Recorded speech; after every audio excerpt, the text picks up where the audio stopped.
तो बच्चों आज अल्कोहल चैप्टर से लास्ट लेक्चर आपका होने वाला है और टॉपिक होगा इसमें ईथर। ठीक है, ईथर का हम प्रिपरेशन इंट्रोडक्शन हमने पहले कर लिया है और इसमें आज जो टॉपिक हमारा रहेगा वो रहेगा फिजिकल एंड केमिकल प्रॉपर्टी। ठीक है, तो बिना किसी देरी के हम स्टार्ट करते हैं। टॉपिक क्या है बच्चों?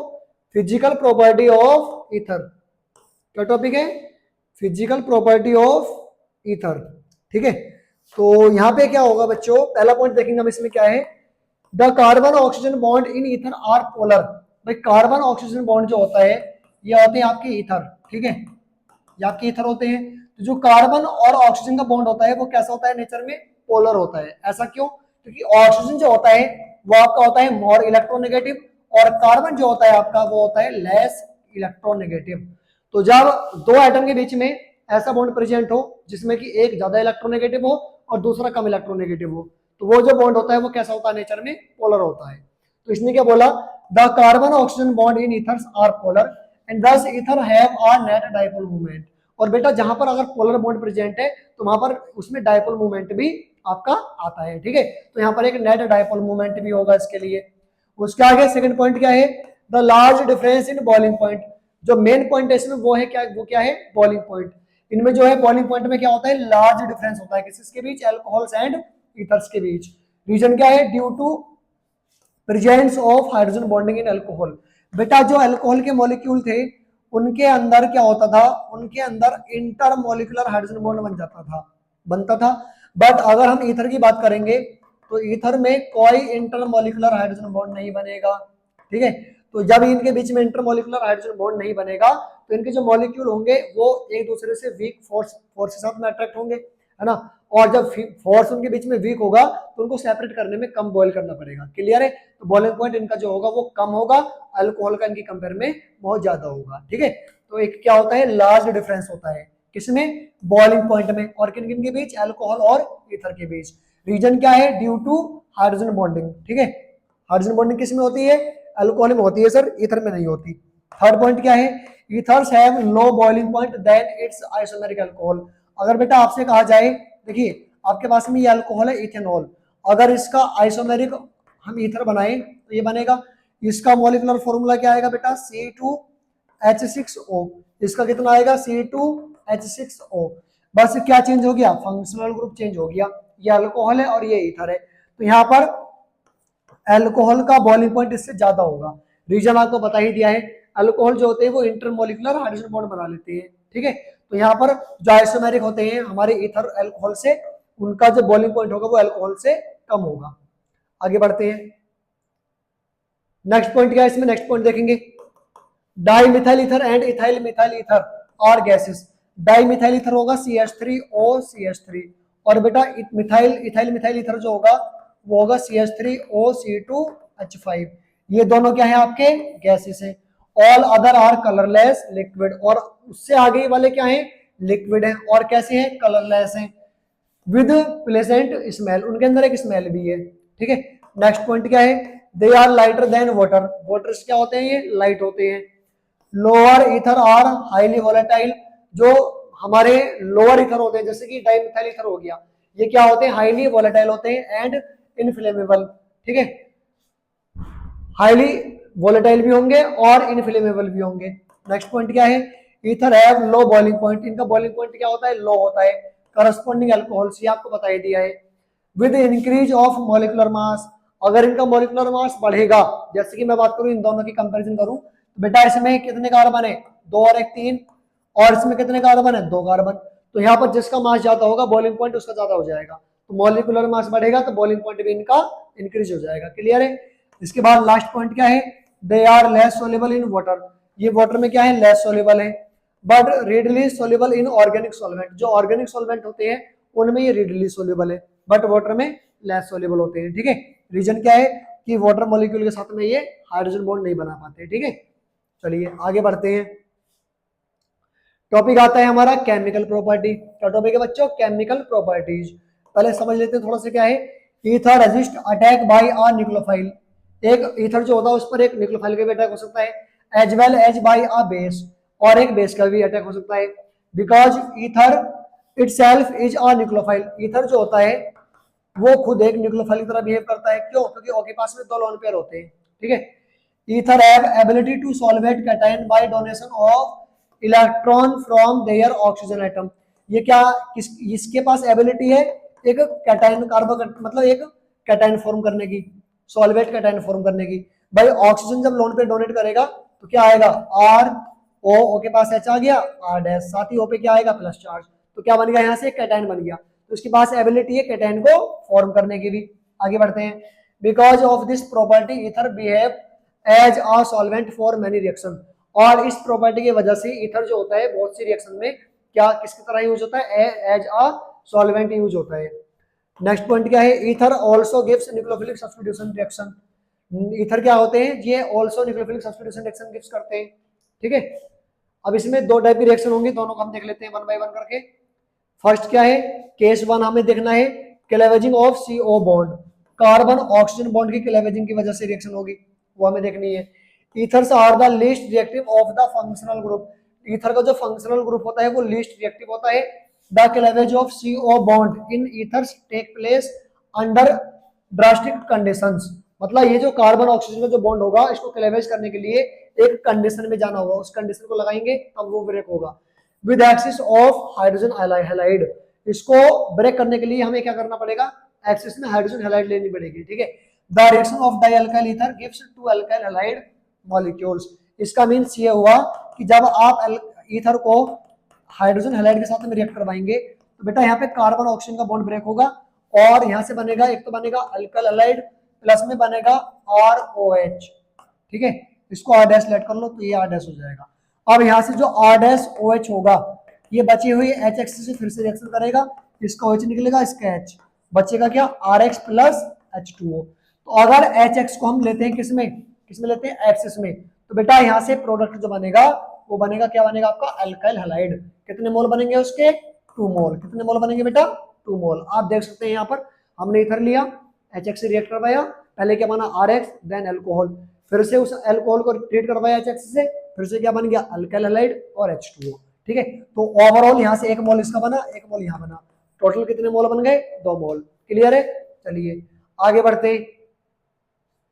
नेक्स्ट इसी का पार्ट है ये भी, रिएक्शन इन्वॉल्विंग CO।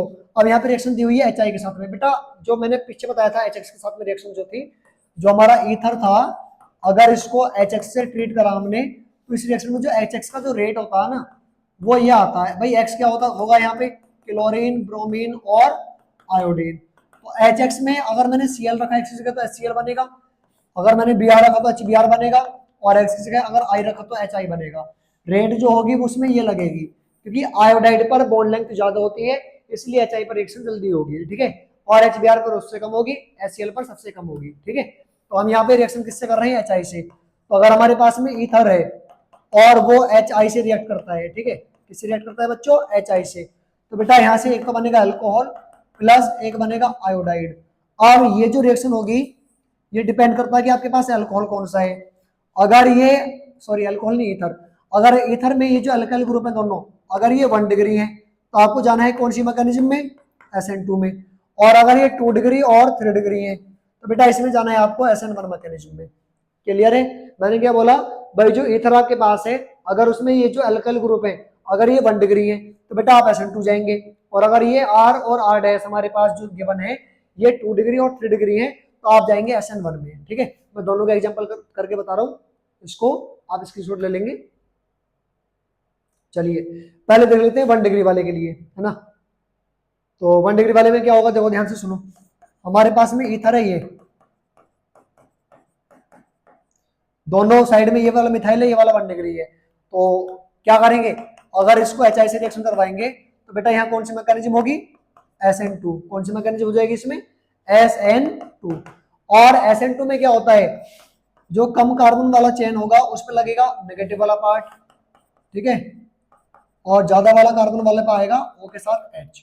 इसके मैकेनिज्म देख लो समझ में आ जाएगा अभी आपको। देखो मैकेनिज्म में क्या होगा, ये जो हमारे पास ईथर है यहां पर पहला स्टेप किसके साथ में होगा, इसका प्रोटॉन के साथ में। O पे क्या है लोन पेयर, अब ये लोन पेयर डोनेट करेगा इससे कहां को H प्लस को, तो ये बनेगा बेटा CH3O। इस पर H आ गया, single bond CH2 CH2 CH3। इस पर पॉजिटिव चार्ज। क्लियर है? देन उसके बाद अब क्या होगा यहाँ से, अब यहाँ पे लेंगे आयोडाइड माइनस। अब बेटा ट्रांजिशन स्टेट बनती थी SN2 मैकेनिज्म में, अगर आपको याद हो तो। अब ट्रांजिशन स्टेट में क्या होगा, ये जो नेगेटिव वाला पार्ट होगा, जो न्यूक्लियोफाइल होगा, वो उस साइड से जाएगा जहां से उसको स्टेरिक हिंड्रेंस कम दिखेगा, जहां से उसको स्टेरिक हिंड्रेंस कम दिखेगा। अब यहाँ पर एक कार्बन है, इधर कितने कार्बन, एक कार्बन, बट उसके पास भी 2 कार्बन लगे हैं, तो यहाँ पर बल्कि ग्रुप आ गया उसके पास। मतलब यहाँ से अगर आयोडाइड इधर से आएगा तो रिपल्सन ज्यादा होगा, इधर से रिपल्सन कम होगा, तो ये जो आयोडाइड होगा आपका इधर से अटैक करेगा इस कार्बन पर, और यहां से बनाएगा ट्रांजिशन स्टेट। कार्बन पर कितने हाइड्रोजन, 3 हाइड्रोजन, 2 मैंने ऊपर को लिखे, तीसरा मैंने नीचे को लिखा। अब नया बॉन्ड बनेगा तो पुराना टूटना स्टार्ट हो जाएगा, प्लस CH2 CH2 और CH3, यह आपका एजिटेज रहेगा। उसके बाद इसको क्या बोलेंगे बेटा, ट्रांजिशन स्टेट। आप जैसे ही आयोडीन इसके साथ में बॉन्ड बनाएगा तो ये इसके इलेक्ट्रॉन कहां चले जाएंगे, O के पास, तो बेटा यहां से प्रोडक्ट बनेगा CH3 CH2 OH, और प्लस में बनेगा आपका C पर कितने हाइड्रोजन, 2 और 1 3, और साथ में क्या आ गया इसके पास, आयोडीन। ठीक है, ये आपका प्रोडक्ट बन जाएगा। तो ये तो कौन सी मैकेनिज्म हो गई बेटा, इसमें SN2 हो गई। समझ में आ गई बात, SN2 में ये होगा। क्लियर है? अगर तुम्हारे पास में ऐसा ईथर दिया है, एक स्टेट चेन वाला ईथर दिया है, तो कम कार्बन वाले पर नेगेटिव वाला लगा दो और ज्यादा कार्बन वाले पर O के साथ हाइड्रोजन लगा दो, बस ये करना है तुम्हें। ठीक है, SN2 ये होती है। सही है? क्लियर है? ठीक है, अब देख लेते हैं SN1 को हम। SN1 में क्या होगा बेटा, इसमें सपोज करो मैंने ईथर में एक साइड में तो ले लिया टर्सरी कार्बन और एक साइड में ले लिया मिथाइल कार्बन। ठीक है, अब मुझे इसको ट्रीट करना है HI के साथ में, तो बेटा इसमें जो बनेगा आपका टर्सरी वाले पर आयोडाइड जाएगा और प्लस में CH3OH बन जाएगा। ऐसा क्यों हुआ, इसकी भी मैकेनिज्म समझ लो, मैकेनिज्म से ये भी समझ में आ जाएगा। देखो हमारे पास जो ईथर है बेटा, इस ईथर में क्या होगा, O के पास में क्या है, लोन पेयर, और यहां से पहला स्टेप H प्लस के साथ में होगा। लोन पेयर कहां जाएंगे, H प्लस के साथ, तो क्या बनेगा यहां से CH3 C CH3 CH3। O के पास में हाइड्रोजन आ गया, तो O के पास जब हाइड्रोजन आएगा तो साथ ही में चार्ज कैसा आएगा, प्लस चार्ज, क्योंकि इलेक्ट्रॉन डोनेट करे, और साइड में क्या बचा इसके, CH3। देन उसके बाद अब आप देखोगे ये वाला कार्बन जल्दी से इलेक्ट्रॉन डोनेट कर सकता है, क्योंकि ये कार्बन टर्सरी कार्बन है, जल्दी स्टेबल हो जाएगा, तो इलेक्ट्रॉन निकलेंगे यहाँ से। तो क्या बना यहाँ से CH3OH, और आयोडाइड माइनस को यहाँ से ले लेंगे और ये इस कार्बन पर अटैक कर देगा, तो क्या बन जाएगा यहाँ से प्लस में CH3 C CH3 CH3, और यहाँ पे आ जाएगा I। ठीक है, अब कुछ के दिमाग में आ रहा होगा क्वेश्चन कि सर आयोडाइड तो यहाँ पे स्टेरिक हिंड्रेंस ज्यादा होगा, कैसे अटैक कर पाएगा। बेटा ये कार्बोकैटायन बनेगा, क्या बनेगा, ये कार्बोकैटायन। और कैसा कार्बोकैटायन, इसका हाइब्रिडाइजेशन क्या है, sp2, प्लेनर है, प्लेनर का मीन्स तो C हाथ है, ये एक प्लेन हो गया, कार्बन यहाँ हो गया, एक मिथाइल इधर, एक मिथाइल इधर, एक मिथाइल इधर, तो आगे से पूरी स्पेस है, पीछे से पूरी स्पेस है, तो कोई भी जो न्यूक्लियोफाइल होगा वो आसानी से उस पर अटैक कर सकता है। समझ गए? हाँ, तो यहाँ पर स्टेरिक हिंड्रेंस का कॉन्सेप्ट नहीं लगाना है। क्लियर है? ठीक है, यह आपकी SN1 हो गई। उसके बाद चलते हैं हम दूसरे केस में। दूसरा केस क्या है, electrophilic substitution reaction. Electrophilic substitution reaction में क्या होगा, यहाँ पे एल्कोक्सी ग्रुप लगा होता है बेटा, इसमें ईथर पर क्या लगा होता है, एल्कोक्सी ग्रुप लगा होता है, जिसकी वजह से इसमें रेजोनेंस होता है। ये प्लस M इफेक्ट शो करेगा, इलेक्ट्रॉन पेयर नीचे को आएगा, ये इलेक्ट्रॉन जाएंगे आगे को, तो OR प्लस एक लोन पेयर एजिटेज डबल बॉन्ड। अब यहाँ से डबल बॉन्ड, यहाँ से डबल बॉन्ड, यहाँ पे क्या आ गया, माइनस चार्ज। उसके बाद ये माइनस यहाँ शिफ्ट होगा, पाई इलेक्ट्रॉन अगले कार्बन पर, OR इस पर पॉजिटिव चार्ज डबल बॉन्ड, एक इलेक्ट्रॉन पेयर, ये डबल बॉन्ड आ गया, यहाँ माइनस आ गया, और यहाँ पर डबल बॉन्ड एजिटेज। देन माइनस यहाँ शिफ्ट होगा, पाई इलेक्ट्रॉन फिर से अगले कार्बन पर, तो यह आएगा OR, दोनों लोन पेयर वापस आ गए, अभी नहीं आए वापस, सॉरी। तो यहाँ से क्या होगा बेटा, यहाँ से होगा OR, साथ ही में प्लस चार्ज एक लोन पेयर, और ये बनेगा आपका डबल बॉन्ड डबल बॉन्ड, यहाँ पर क्या चार्ज आ गया, माइनस का चार्ज। लास्ट स्टेप में क्या होगा, माइनस यहाँ शिफ्ट होगा और बेटा इसका इलेक्ट्रॉन पेयर वापस चला जाएगा O के पास, तो बनेगा OR, बस डबल बॉन्ड की पोजीशन चेंज हो जाएगी। और आप देखोगे इसमें कि ये जो एल्कोक्सी ग्रुप यहाँ पर लगा है इसके रेस्पेक्ट में ये कौन सा ग्रुप होगा, पोजीशन होगा ऑर्थो, ये वाला मेटा, ये वाला पैरा, ऑर्थो के सामने ऑर्थो, मेटा के सामने मेटा। तो बेटा ऑर्थो पर नेगेटिव आया, पैरा पर नेगेटिव आया और अगेन ऑर्थो पर नेगेटिव आया। तो कोई भी इलेक्ट्रोफाइल होगा तो वो कहाँ ऐड होगा, उसके ऑर्थो और पैरा पर। कहाँ ऐड होगा बेटा इसमें, ऑर्थो और पैरा पर। ठीक है, तो हम जो रिएक्शन करेंगे इलेक्ट्रोफिलिक सब्स्टिट्यूशन एरोमेटिक रिंग पर, उसमें जो प्रोडक्ट हमें देखने के लिए मिलेगा वो उसमें मिक्सचर मिलेगा और वो भी ऑर्थो और पैरा वाला। क्लियर है, चलिए स्टार्ट करते हैं इसको बिना किसी देरी के। देखो ये तो आपको समझ में आ ही गई है भाई, यहाँ पे इलेक्ट्रोफिलिक कौन कौन सी होंगी, हैलोजिनेशन होगा। हैलोजिनेशन में क्या करेंगे, जैसे हमने एनिसोल लिया, ये हमने रिएक्शन करवाई Br2 से, बेटा CH3COOH ले लिया, इथेनोइक एसिड। तो यहाँ से इलेक्ट्रोफाइल क्या बनेगा, Br प्लस, और वो कहाँ पर जाकर ऐड होगा, इसके ऑर्थो और पैरा पर। कहाँ पर ऐड होगा, ऑर्थो एंड पैरा पर। तो यहाँ से मिक्सचर बनेगा इसका, क्या बनेगा मेरे बेटे, इसमें मिक्सचर बनेगा ऑर्थो और पैरा का। उसके बाद अगली रिएक्शन इसमें हो जाएगी नाइट्रेशन। नाइट्रेशन में क्या होगा, हमारे पास में यही एनिसोल होगा, मिथॉक्सी बेंजीन जिसको हम बोलते हैं। अब यहाँ पे क्या होगा, अगर यहाँ पे कॉन्सेंट्रेट H2SO4 लिखा है और कॉन्सेंट्रेट HNO3 लिखा है, तो बेटा इस वाले केस में सल्फोनेशन नहीं करना है, नाइट्रेशन ही होगा। और नाइट्रेशन में इलेक्ट्रोफाइल कौन होता है बेटा, इसमें NO2 प्लस। तो यहाँ से तुम्हारा बनेगा ऑर्थो नाइट्रोएनिसोल प्लस प्लस पैरा नाइट्रोएनिसोल। ठीक है, यहाँ से ये मिक्सचर बन जाएगा। उसके बाद अगर अगली रिएक्शन की बात करें तो बेटा फ्रीडल क्राफ्ट रिएक्शन आएंगी इसकी, कौन सी आएंगी, फ्रीडल क्राफ्ट। उसमें पहले की बात करूं तो बेटा पहला हो जाएगा इसमें अल्काइलेशन, सेकंड इसमें हो जाएगा तुम्हारा एसाइलेशन। अल्काइलेशन में क्या होगा, हमें एनिसोल लेना है, मतलब एरोमेटिक ईथर लेना है और रिएक्शन करवानी है RH से in the presence of anhydrous AlCl3। Electrophile क्या बनेगा बेटा इसमें, R प्लस, है ना। तो ये यहां से प्रोडक्ट बनेगा ऑर्थो मिथाइल एनिसोल, मिथाइल नहीं alkyl, plus para alkyl anisole. Similar इस वाले केस में, इस वाले केस में क्या होगा, एनिसोल हमने ले लिया, अब ये एनिसोल अगर हम ट्रीट करेंगे इसको RC double bond OCl in the presence of same reagent लगेगा यहाँ पे भी ये वाला एनहाइड्रस AlCl3। ठीक है, तो इसका इलेक्ट्रोफाइल बनेगा COR। तो यहाँ से बेटा क्या बनेगा, मिक्सचर बन जाएगा इसका COR प्लस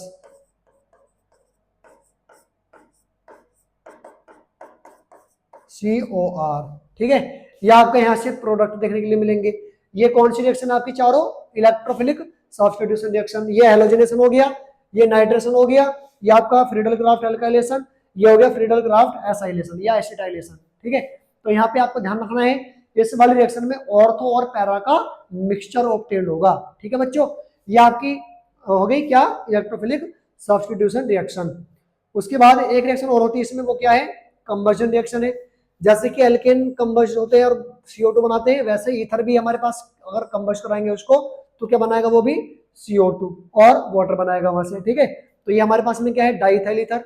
अगर इसको बर्न कराएंगे O2 में तो क्या बनेगा, वहां से CO2 बनेगी प्लस वाटर बन जाएगा। ठीक है, तो ईथर का भी कंबशन एल्केन की तरह हो जाता है। अब इसमें एक क्वेश्चन देख लेंगे हम, इन द रिएक्शन। बेटा ये जो आपका एनिसोल दिया है यहाँ पे, इसको ट्रीट करना है HI के साथ में। तो आपको पता ही होगा भाई, बॉन्ड दो हैं O के साथ में, एक कार्बन का इधर से, एक कार्बन का इधर से। अब बॉन्ड कौन सा ब्रेक करें, ये वाला ये वाला। बेटा यहाँ तो डबल बॉन्ड आ जाएगा भाई, यहाँ पे रेजोनेंस आएगा, पार्शियल डबल बॉन्ड करेक्टर आएगा। तो बॉन्ड कौन सा ब्रेक होगा आपका, ये वाला ब्रेक होगा। O पर कौन आएगा, H, तो आपका बनेगा OH आ गया, और CH3 पे आएगा I। ये इसका आंसर होगा। तो यहाँ से लगा दो आंसर कौन सा हो जाएगा, ये इसका आंसर हो जाएगा। ठीक है, HI नहीं HBr है, सॉरी। तो यहाँ पे भी क्या बनेगा, Br। ठीक है, आंसर क्या होगा इसका, डी हो जाएगा। अगला क्वेश्चन देखेंगे क्या है, which of the following is an appropriate set of reaction for the preparation of 1-methoxy four nitrobenzene and why. बेटा ये क्या है, फॉर नाइट्रो ब्रोमोबेंजीन, लेकिन यहाँ पे कार्बन ब्रोमीन का बॉन्ड जो है वो उसमें क्या होगा, पार्शियल डबल बॉन्ड करेक्टर आएगा, अनस्टेबिलिटी आएगी किसकी, फिनाइल कार्बोकेटायन की, है ना, तो ये तो रिएक्शन होगी नहीं, ये इसका आंसर हो जाएगा। तो यहाँ से सोडियम निकलेगा, यहाँ से Br निकलेगा, ये कौन सी रिएक्शन हो जाएगी आपकी, ये आपकी हो जाएगी कौन सी रिएक्शन बेटा, ये है विलियमसन सिंथेसिस। तो यहाँ से क्या बनेगा, OCH3 और NO2H8H। ठीक है, ये वाली रिएक्शन नहीं होगी, क्यों, क्योंकि कार्बन हाइड्रोजन का बॉन्ड जो होगा यहाँ पे वो ब्रेक नहीं होगा, यहाँ पर पार्शियल डबल बॉन्ड करेक्टर आ जाएगा। क्लियर है, हाँ। अगले क्वेश्चन की ओर बढ़ते हैं, ये होगी हमारी, अगला क्वेश्चन देखेंगे क्या है, When ethyl iodide is treated with moist silver oxide, बेटा ethyl iodide होता है C2H5I, और इसको ट्रीट कर रहे हैं सिल्वर ऑक्साइड के साथ में, सिल्वर ऑक्साइड होता है Ag2O, तो यहाँ से क्या बनेगा, 2AgI बन गया एक, तो सिल्वर आयोडाइड प्लस में C2H5, यहाँ से बनेगा प्लस में C2H5O, C2H5, इसके कितने मोल ले लेंगे, यहाँ से 2 मोल। ठीक है, तो आंसर होगा इसका, क्या आंसर होगा बेटा, C2H5O C2H5। ठीक है, ये नहीं होगा, ना ये होगा, ना ये होगा, आंसर आपका ये हो जाएगा, डाई इथाइल ईथर। ठीक है, चलिए आगे बढ़ते हैं, which one of the following does not liberate hydrogen when treated with sodium metal. तो अल्कोहल है, दे देगा ये भी, हाइड्रोजन गैस लिबरेट कर देगा, ईथर नहीं देगा, तो इसका आंसर क्या होगा, इसका आंसर हो जाएगा ईथर।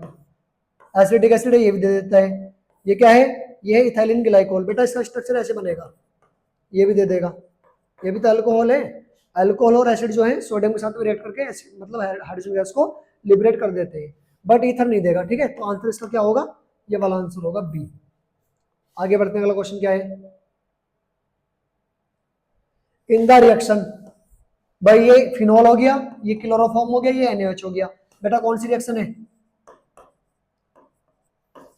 Reamer टीमन reaction.